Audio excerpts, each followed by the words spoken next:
आप देख रहे हैं देश लाइव, देश की आवाज। नमस्कार दोस्तों, आप देख रहे हैं देश लाइव और आपके साथ मैं हूं आशिमा त्यागी। दोस्तों, आज हम एक ऐसे दौर में खड़े हैं जहां देश के हर जागरूक नागरिक के मन में सिर्फ एक ही सवाल उठ रहा है, आखिर कहां है मोदी जी? वो मोदी जी जो हर चुनावी रैली में, हर मंच से, हर टीवी इंटरव्यू में बड़ी बड़ी बातें करते थे, जो कहते थे मैं देश का चौकीदार हूं, मैं 56 इंच के सीने वाला हूं, मैं पाकिस्तान को दुनिया में अलग थलग कर दूंगा। लेकिन आज जो हो रहा है वो पूरे देश के लिए शर्म की बात है। पाकिस्तान का तो हुआ या नहीं हुआ वो अलग बात है, लेकिन देश की शर्म की बात है। आज अंतरराष्ट्रीय स्तर पर देखें तो भारत की जो हालत बन गई है वो एक दिन की नाकामी नहीं है दोस्तों, ये उस पूरी कूटनीतिक विफलता का नतीजा है जो पिछले 10 सालों में मोदी सरकार ने गढ़ी है। आज हमें हर उस गलत फैसलों का हिसाब लेना होगा जिसने भारत को इस हालत में पहुंचा दिया है, इस स्थिति में पहुंचा दिया है। सबसे पहले बात करते हैं टाइम मैगजीन की। जी हां, टाइम मैगजीन की 2025 की सूची पर अगर नजर डालें तो भारत पूरी तरह से गायब है। यही वजह है कि आज हम चर्चा कर रहे हैं इस मुद्दे पर। जी हां दोस्तों, 2025 की दुनिया की 100 सबसे प्रभावशाली लोगों की लिस्ट जारी हुई। आपको सुनकर धक्का लगेगा, हैरानी होगी कि इस लिस्ट में एक भी भारतीय नहीं है, एक भी भारतीय नहीं होना धक्का लगने जैसा ही है। जी हां, वो देश जो खुद को विश्व गुरु कह रहा था, जिस देश के प्रधानमंत्री ने खुद को वैश्विक नेता के रूप में प्रोजेक्ट किया, जिस देश की 1.4 अरब की आबादी में तमाम बिजनेस लीडर्स, टेक्नोक्रेट, समाज सेवी और कलाकार मौजूद है, आज उस देश से एक भी नाम शामिल नहीं है। क्यों? अगर बात करें तो पिछले 21 सालों में पहली बार ऐसा हुआ है। ये सिर्फ एक सूची नहीं है, ये भारत की वैश्विक प्रतिष्ठा पर एक बड़ा तमाचा है, एक बड़ा प्रश्न चिन्ह है। जब बांग्लादेश के यूनुस खान जैसे लोग, पाकिस्तान के प्रमुख नेता और अफ्रीकी देशों के प्रतिनिधि इस लिस्ट में जगह बना सकते हैं, उनके नाम शामिल हो सकते हैं, तो भारत का नदारद रहना बहुत कुछ कहता है, अपने आप में बहुत कुछ बयां करता है दोस्तों। अब आइए 1 जुलाई 2025 की सबसे बड़ी और सबसे शर्मनाक खबर पर। यूएनएससी में पाकिस्तान की ऐतिहासिक जीत हुई। कैसे? दरअसल पाकिस्तान संयुक्त राष्ट्र सुरक्षा परिषद यानी यूएनएससी का अध्यक्ष बन गया है। सिर्फ इतना ही नहीं, पाकिस्तान को 193 में से 182 वोट मिले। इसका मतलब आप समझ रहे हैं, मतलब ये हुआ कि पूरी दुनिया ने पाकिस्तान का समर्थन किया है। ये है हमारी विदेश नीति। वो पाकिस्तान जिसे मोदी सरकार पिछले 10 सालों से आतंकी राष्ट्र बता रही थी, जिसे दुनिया भर में अलग थलग करने के दावे किए जा रहे थे, पाकिस्तान तो अलग थलग कहीं नहीं दिखाई दे रहा। लेकिन हाँ, जो स्थिति देखी जा रही है उसमें भारत तो जरूर अलग थलग दिखाई दे रहा है। क्या हुआ आपके चाणक्य नीति का? क्या हुआ आपके डिप्लोमेटिक ऑफेंसिव का? कहां गए वो फॉरेन डेलीगेशंस जो पाकिस्तान के खिलाफ काम करने आपने विदेश भेजे थे? ये सवाल है देश लाइव के, और देश लाइव ये सवाल उठाते भी रहेगा जो देश के हित के। जब देश पर आंच आएगी तो हम इस देश का हिस्सा है दोस्तों, और देश लाइव इसीलिए इस तरह के मुद्दे लेकर आता है और आपसे चर्चा करता है, आपको जागरूक करता है, उन मुद्दों से रूबरू कराता है जिससे कहीं ना कहीं आपका ध्यान भटकाने की कोशिश की जाती है, या ये कहे कि आपका कोई नाता ही नहीं रहता है दोस्तों। सरकार अपनी वाहवाही खूब बटोरे, खूब अपनी वाहवाही यहाँ पर करे। ये तो वही बात हुई कि अपने मुंह मियां मिट्ठू बन जाना। सब धरा का धरा नजर आ रहा है, चाहे वो डिप्लोमेटिक ऑफेंसिव हो, चाणक्य नीति हो, फॉरेन डेलीगेशंस की कहा जाता था कि वो भ्रमण पर निकले हैं, लेकिन कहां है वो? क्या धरातल पर वो तस्वीर है? क्या भारत का इतना भी प्रभाव नहीं रहा कि पाकिस्तान की यूएनएससी अध्यक्षता को रोक सके? सवाल वाजिब है। मोदी सरकार की खोखली विदेश नीति। अब सवाल ये है कि आखिर ये हालात क्यों बने? सवाल ये भी है कि क्यों दुनिया पाकिस्तान के साथ खड़ी हो गई? क्यों भारत अंतरराष्ट्रीय मंचों से गायब हो गया?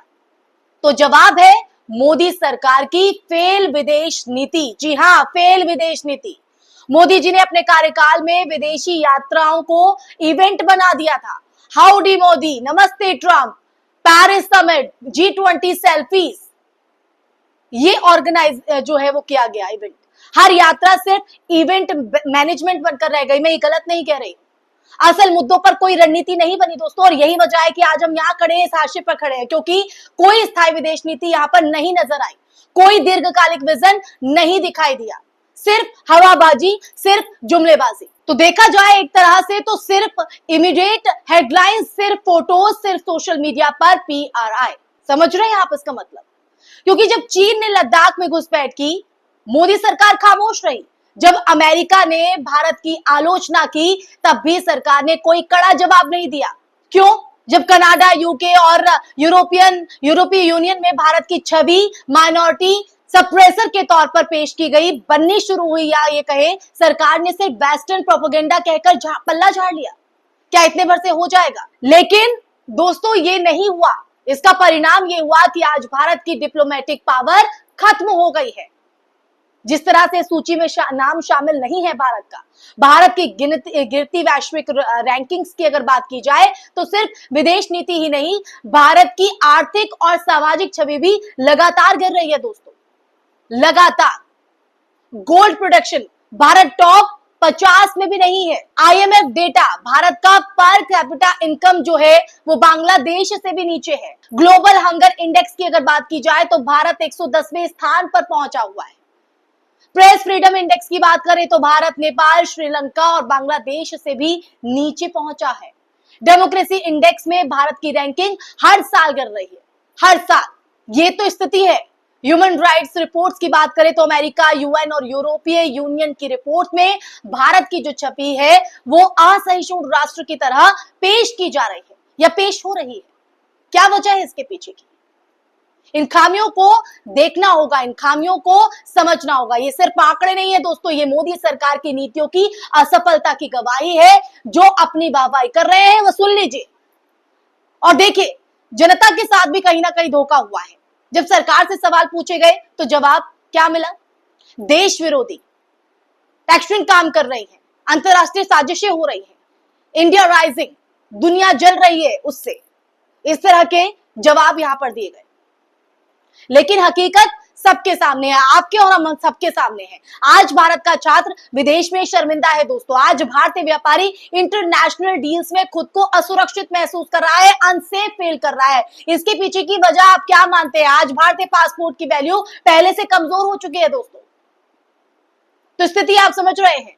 अब आते हैं मीडिया की चुप्पी और प्रोपेगेंडा पर भी। उस पर भी बात करना जरूरी हो जाता है क्योंकि मीडिया की भागीदारी लोकतंत्र का चौथा स्तंभ इसे कहा जाता है। आज जब पाकिस्तान यूएनएससी का अध्यक्ष बना, टाइम मैगजीन ने भारत को अपनी लिस्ट से बाहर कर दिया, गायब कर दिया, कोई जगह नहीं दी। तब गोदी मीडिया खामोश क्यों है?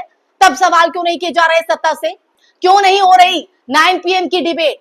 9 बजे डिबेट होती है ना, कहां है वो? कहां है वो एंकर जो पाकिस्तान को नेस्तनाबूद करने के भाषण देते हैं? कहां है वो टीआरपी मशीनरी जो हर छोटी बात पर भारत की शेखी बगाड़ती थी? क्यों नहीं पूछे जा रहे अब सवाल? क्यों चुप बैठे हैं? क्यों इस लिस्ट पर आप लोगों की नजर नहीं गई? क्यों नहीं कहा जा रहा कि मोदी गवर्नमेंट की सबसे बड़ी डिप्लोमेटिक हार है ये? क्यों?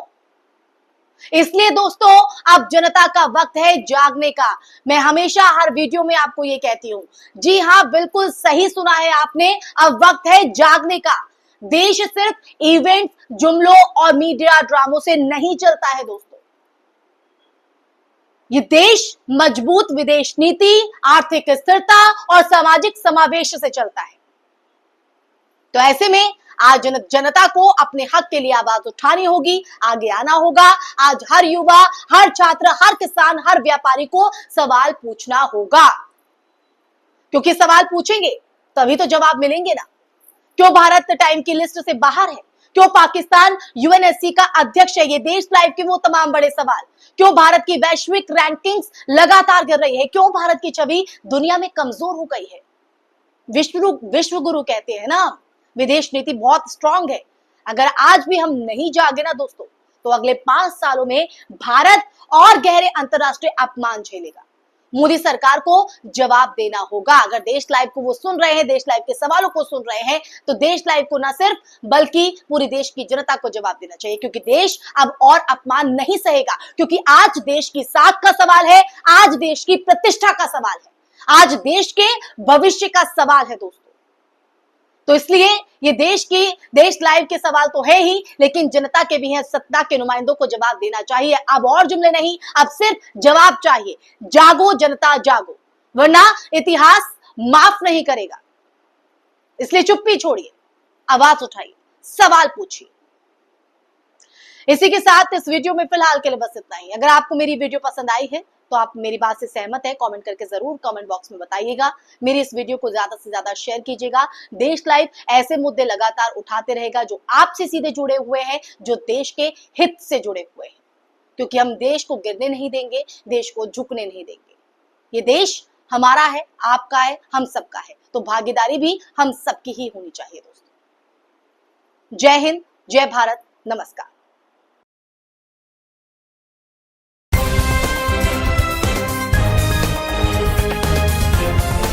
देश और दुनिया की तमाम छोटी और बड़ी खबरों के लिए हमारे चैनल को सब्सक्राइब करना न भूलें और बेल का बटन जरूर दबाएं।